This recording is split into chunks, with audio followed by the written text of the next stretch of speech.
lovely people, welcome back to my channel. I hope you are all well.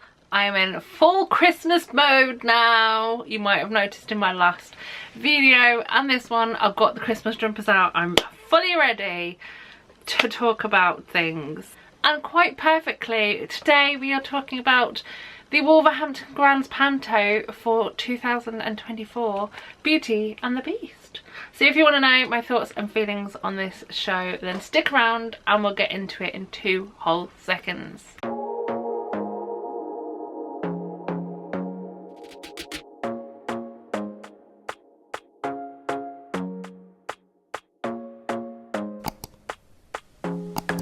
So just like with my last video, which was a review of sorts about a show called Xanadont, this one is also a standalone video. If you don't know what I mean about that, basically for most shows that I see, I like to do 2 separate videos. One which is the nervous guide to a show, where we talk about content, sensory, my experience, etc, etc, and then the second one is usually a review. For this show, for the Panto, I decided I only wanted to do one. However, if you stick towards the end, we will also kind of get into sensory stuff there. So we're getting kind of an amalgamation for this video and for this show, because I just want to talk all things Panto and give you the chance to book tickets if you haven't already but you're thinking about doing so. And then we can get into everything else. So firstly, I did not realise this, and how could I be a fan of this theatre and not know this, but this theatre, the Grand Theatre, is celebrating its 130th birthday anniversary this year. I actually went to the gala night performance where they were literally celebrating the day of its first show being put on, which was an opera, I believe, if I was listening correctly. The Grand has been putting on pantos for years.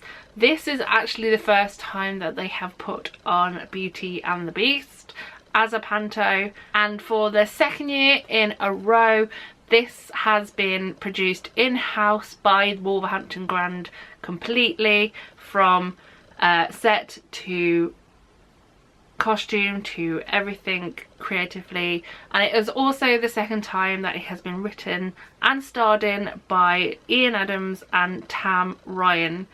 They have worked their magic yet again. What I really enjoyed about last year's Panto and I enjoyed again about this year's Panto is that it has the perfect mix of comedy and jokes for children, like slapstick. I mean, everybody loves slapstick and things getting toppled on people's heads and wigs falling off and etc. But it also has the jokes for the adults and for the nans, the granddads, the mums, the dads that go and watch these pantos with their children. The ones that are a bit tongue-in-cheek, the ones that are a bit that's the kind of joke that is also worth putting in there. So it is an enjoyable experience for all involved. The songs used this year again are a mix of the popular music of today. That made me sound really ancient, like Lady Gaga, Born This Way, Raw. You've got more classic pop such as Eye of the Tiger, bit musical theatre including You Can't Stop the Beat, which they changed to You Can't Stop the Beast, get it, and also Come Alive from The Great Showman, and also March of the Witch Hunters from Wicked, which they turned into March of the Beast Hunters, which I read the programme in the interval and I was like, okay, what songs are coming up, because it's all listed, and I was like, March of the Beast Hunters. I'm like, surely with the compact cast that this show has, they're not going to do March of the Witch Hunters, which is like very much a big ensemble moment in Wicked. But it sounded incredible, I have to say. And from the first couple of notes of that song, I was like, oh, they are actually doing it. It's an unsung hero of a song in Wicked, and it worked really well in this too. I liked it. Creatively this year, the things I wanted to shout out firstly include the glorious set design by Mark Walters and David Shield, which worked fantastically with the videos and video design which has been created by Nina Dunn and Matt Brown. The videos enabled a set which was relatively stationary apart from a couple of times where it shifted slightly, to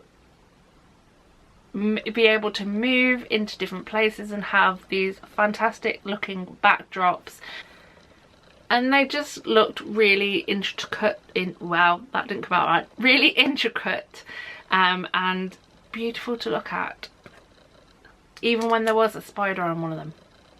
Also this year there is a few moments of illusion and magic which have been designed by Richard Cadell. Some of them worked on the evening I watched, some of them did not. It's always the way with illusions and magic, but it did mean that at one point someone who was supposed to disappear did not, which was slightly amusing, but I do have to say the cast were absolutely phenomenal in those parts to try and keep it all going, and obviously it was very professionally done, but props to the cast for continuing and doing the great work that they do. So let's quickly move into that cast. Firstly, the first one I wanted to mention, alongside Ian Adams and Tam Ryan, who again were brilliant in their work. Ian always plays the Dame and does a fantastic job doing that, and Tam Ryan is always the comedy sidekick. Together they always do some of the slapstick work, and they have a great chemistry together, which they have been able to gain through the years of working together and also from writing together. But there was this year a third member of that comedy group, which was Timothy Lucas. Timothy Lucas plays the role of LaPrat, first name Bilston, because they couldn't use Gaston for obvious Disney moments and Disney reasons, but also because if you're not from the Wolverhampton surrounding areas, you don't know that Bilston is a place on the outskirts of Wolverhampton, so it's a double joke. I like it. Timothy was absolutely hilarious and was one of my highlights of the evening.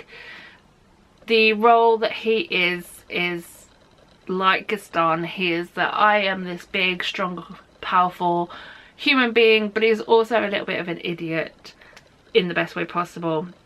Every time he stepped on the stage, he was like, I'm here, the audience are going to lap everything I do up. He was over the top, but in the perfect Panto way, if that makes sense. He also brought the vocals and had a great singing voice too, alongside the roles of Prince / Beast, who this year is being played by Thomas Lowe, as well as the two female lead roles of Angelica, the essential good fairy, which is played by Shania Richard Knoll, and also Olivia Mitchell, who I have had the great pleasure to listen to sing previously, JJ or Jonea in Six and Olivia Mitchell in Waitress, and it was really nice to see both of those in the Grand again doing some fantastic and insane singing.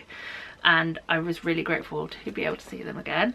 There is one member of the lead cast that I haven't mentioned, and that is the person who played Gladius, and that person is this guy right here, Jamie Christian, otherwise known as Giant from Gladiators.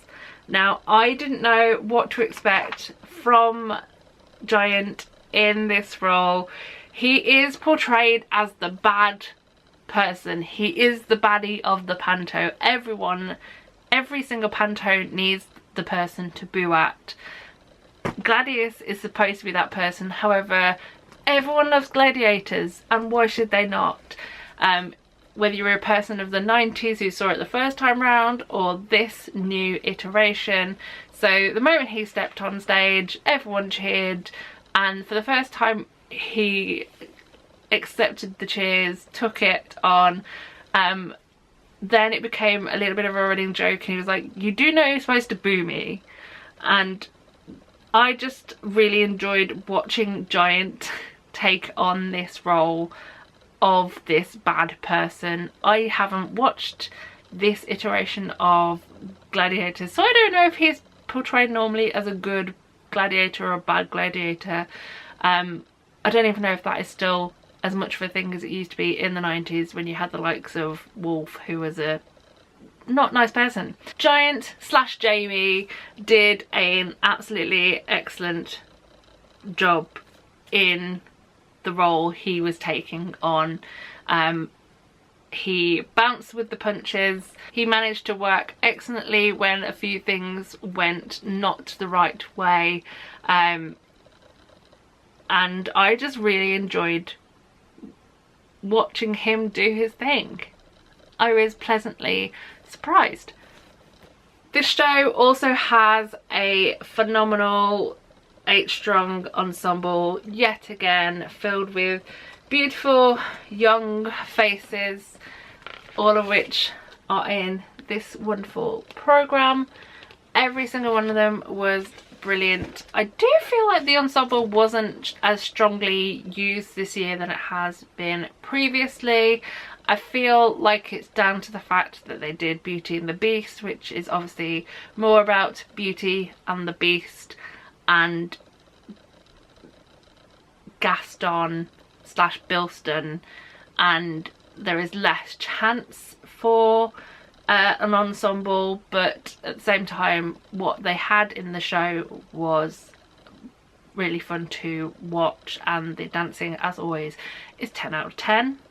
Before we get into the ending of this video, let's just do the please be aware if you're going to go see this show what to expect in relation to sensory things. Firstly, as you begin to walk into the auditorium, you are greeted with a little sign which reads, Beauty and the Beast contains haze, pyrotechnics, flashing lights, strobe effects and sudden loud noises. The performance is 2 hours and 30 minutes with an interval. I wrote little notes as I went along. The major one for me was the pyrotechnics. They are those little kind of ones that signal an entrance or an exit of the good magic and the bad magic, otherwise known as Angelica and Gladius. So for the most part you could kind of expect them, but occasionally I didn't, and it made me jump. I'm never good with pyrotechnics, whether they're quiet little pop ones or really loud ones. It's one of those things that I am very, very aware of. The other thing to mention on top of the previously given list is the use of water guns, which I believe attacked every single layer. Towards the end of the first act, there is a scene which is set in the bathroom of the prince's / beast's palace, and that is where the foamy mess happens. That is where all the chaos happens. The main points of slapstick are in that scene. At the end of it, when everyone is completely covered on stage, with the foamy gunky stuff, which I know has a technical name but I can't remember it right now, so if you want to tell me it in the comments I'd be grateful. Basically both Tam and Ian as Madam Fifi Fufu and Joey both have water guns. They then aim them on the stalls level, so if you're on the stalls you may get caught by theirs. However, and I don't know if this has happened in previous years because I'm normally a stalls gal, however I was in the top circle for this performance and I thought, you know what, they've got those out, I'm safe up here, everything's going to be okay. No, because the ensemble come and get you even if you're at the top. That is not fair. I was not prepared. It's obviously only a little bit of water, but I was not ready for it, and if I find that ensemble there will be trouble. As always, a key point in the genre of Panto is the audience participation. My audience kind of took a little bit of warming up. Once they were in, it was like top notch. It just took a little poking and prodding to get everyone on message and know when to shout and who to shout and all that. But it was, again, a brilliant Panto done by the Wolves Grand. It is running now until the 5th of January 2025, and like previous years I would 100% recommend catching this show. I always feel like Panto is the perfect way to round up your festive period. I always feel like Panto is the perfect place to finish your theatre year. It rounds up everything that you desire in a show: comedy, water guns, pyrotechnics, and amazing singing and acting and everything. Plus it is a great place to start the life of a new theatre fan if you take your children, just saying. But that is it. It's kind of descended into madness, which is why I know I need to stop talking. Please go and check out this Panto if you're in the Wolverhampton and surrounding areas or even if you're not, come down and watch it. It is a good one.